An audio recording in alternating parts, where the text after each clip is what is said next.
La dédollarisation s'accélère et il n'existe évidemment pas de moteur plus puissant que les sanctions occidentales. Plus les États occidentaux recourent à la coercition économique, plus la majorité mondiale est motivée à protéger sa souveraineté économique. C'est une vérité toute simple.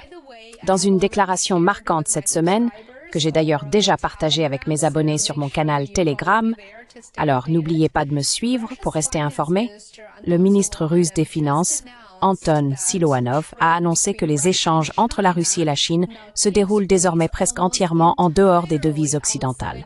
Selon Siluanov, 89,1% des règlements entre les deux pays sont effectués en roubles et en yuan.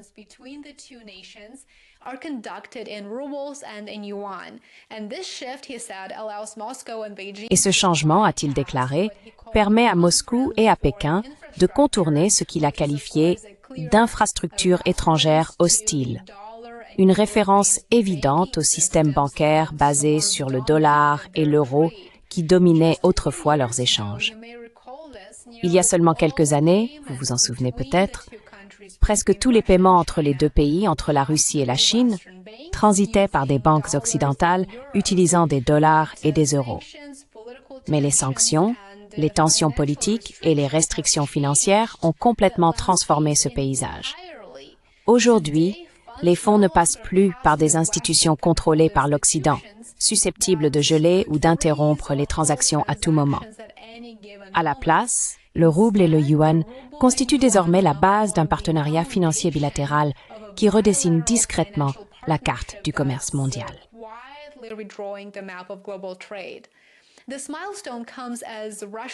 Cette étape importante intervient alors que le Premier ministre russe Mikhail Mishustin et le Premier ministre chinois Li Keqiang se sont rencontrés à Hangzhou en Chine pour discuter de l'approfondissement de la coopération dans les domaines de l'énergie et de l'industrie. Pour les deux parties, le message est très clair. L'indépendance financière vis-à-vis de l'Occident n'est plus seulement une mesure défensive. C'est désormais un pilier stratégique de la résilience économique. Et cela a parfaitement du sens, n'est-ce pas? Le mouvement de la Russie vers la dédollarisation s'est accéléré après février 2022, lorsque le conflit en Ukraine a déclenché de vastes sanctions occidentales. En réponse, Moscou a réorienté ses routes commerciales vers l'Asie. J'ai déjà évoqué le fait que Moscou se tourne désormais vers l'Est et non plus vers l'Ouest.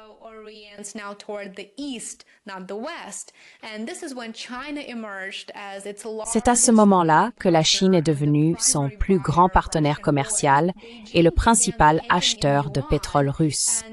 Pékin a commencé à payer en yuan, ce qui a permis aux deux nations de trouver un moyen de contourner complètement le système du dollar. Bien sûr, cette dynamique crée une dépendance importante à l'égard de la Chine, ce qui pourrait être préjudiciable à la Russie à long terme. Elle doit se diversifier. Mais c'est une histoire pour une autre vidéo.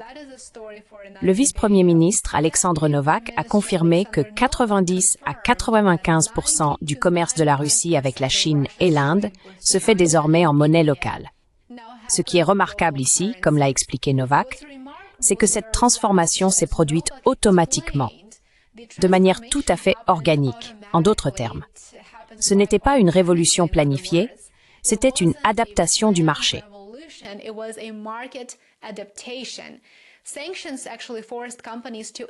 Les sanctions ont en réalité poussé les entreprises à innover et le système a évolué pour pouvoir se maintenir sans dépendre des réseaux financiers occidentaux.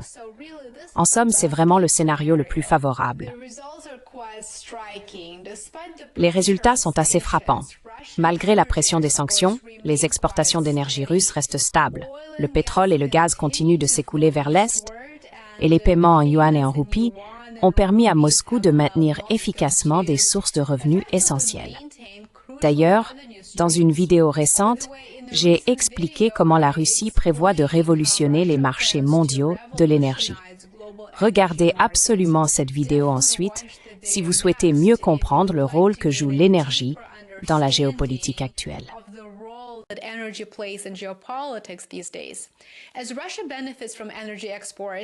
Alors que la Russie tire profit de ses exportations d'énergie, Ses plus grands acheteurs, la Chine et l'Inde, bénéficient d'un accès à des approvisionnements énergétiques à prix réduit, ce qui renforce à son tour leur compétitivité industrielle à l'échelle internationale. C'est un arrangement mutuellement avantageux qui modifie discrètement les équilibres de pouvoir mondiaux. Cette tendance dépasse d'ailleurs les partenaires immédiats de la Russie. Au sein de l'alliance des BRICS, une volonté croissante se manifeste de réduire la dépendance au dollar américain. Les pays de l'ASEAN et de l'Organisation de coopération de Shanghai suivent le même chemin. Ils cherchent en réalité à se protéger des chocs financiers et des sanctions centrées sur les États-Unis. L'objectif collectif n'est pas nécessairement de détruire la domination du dollar, mais de veiller qu'aucune nation ne contrôle le disproportion net dans les flux mondiaux.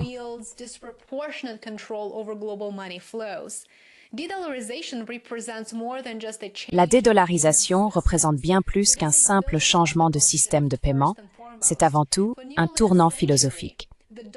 Depuis près d'un siècle, le dollar incarne la stabilité financière et la confiance mondiale.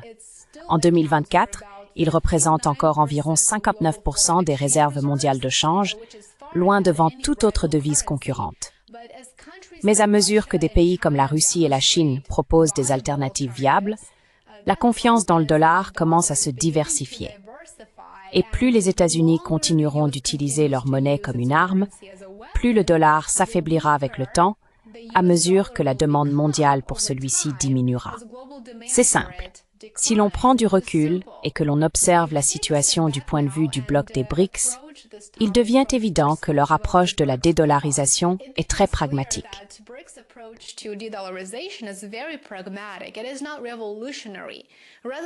Ce n'est pas révolutionnaire. Plutôt que de tenter de détrôner le dollar du jour au lendemain, les pays membres construisent des systèmes parallèles, et c'est pourquoi il est probable que cela réussisse à long terme. Le système de paiement interbancaire transfrontalier de la Chine relie désormais près de 5000 banques dans 185 pays. Il permet des transactions en yuan sans dépendre de SWIFT. De même, la nouvelle banque de développement, fondée par les BRICS, augmente les prêts en monnaie locale, libérant ainsi les emprunteurs de la volatilité de la dette libellée en dollars et de la nécessité de faire des compromis sur les politiques nationales.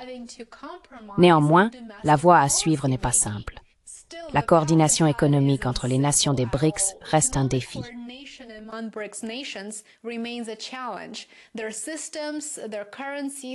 Leurs systèmes, leurs monnaies et leurs priorités politiques varient largement, bien sûr, car il s'agit d'un groupe de nations très diversifiées. L'Inde et le Brésil entretiennent des liens étroits avec les économies occidentales, tandis que la Chine et la Russie cherchent à accélérer leur indépendance. La géopolitique ajoute ici une complexité supplémentaire. Comme vous pouvez le constater, les États-Unis ont clairement indiqué que toute tentative de saper le rôle mondial du dollar se heurterait à une résistance économique. Nous l'avons déjà constaté. Les responsables américains ont laissé entendre qu'ils envisageraient des tarifs douaniers et des sanctions contre les pays qui contournent délibérément les systèmes basés sur le dollar.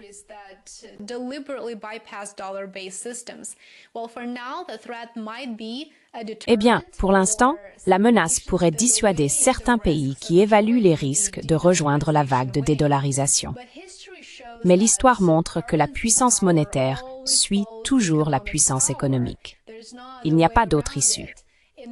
Au début du XXe siècle, par exemple, la livre sterling dominait la finance mondiale et représentait la majorité des réserves mondiales. Cependant, au milieu du siècle, le dollar américain l'a remplacé, reflétant la suprématie industrielle de l'Amérique d'après-guerre. Alors que l'URSS et l'Europe étaient en ruine après la Seconde Guerre mondiale, les États-Unis sont apparus comme une puissance économique majeure.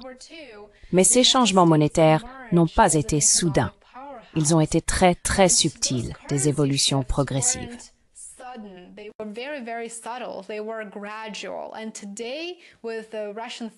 Et aujourd'hui, avec l'annonce du ministre russe des Finances que je viens de vous présenter, il est clair que nous assistons peut-être au premier signe d'une transition similaire vers une finance multipolaire. Pour la Russie, le cap des 99% dans le commerce rouble-yuan est plus qu'une simple statistique. C'est une déclaration de souveraineté économique et un symbole des nouvelles alliances financières qui se forment à travers l'Eurasie. Pour la Chine, c'est une victoire stratégique qui accélère l'ascension du yuan en tant que monnaie internationale. Ensemble, leur coopération représente la base concrète d'un monde où le commerce ne transite plus uniquement par Washington, Londres ou Bruxelles, mais par un réseau plus large et plus diversifié de puissances financières.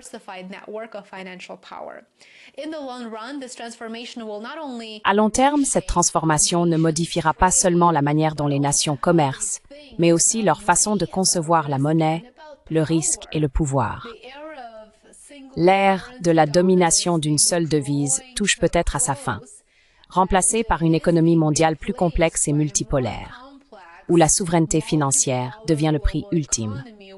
Partagez vos réflexions sur cette situation dans les commentaires ci-dessous. J'aimerais beaucoup connaître votre avis. Merci infiniment de votre attention. Comme toujours, n'oubliez pas de montrer votre soutien, aimez, abonnez-vous et partagez. Cela fait vraiment toute la différence. Rejoignez-moi sur Telegram, Substack et Patreon. Et on se retrouve ici demain. Prenez soin de vous.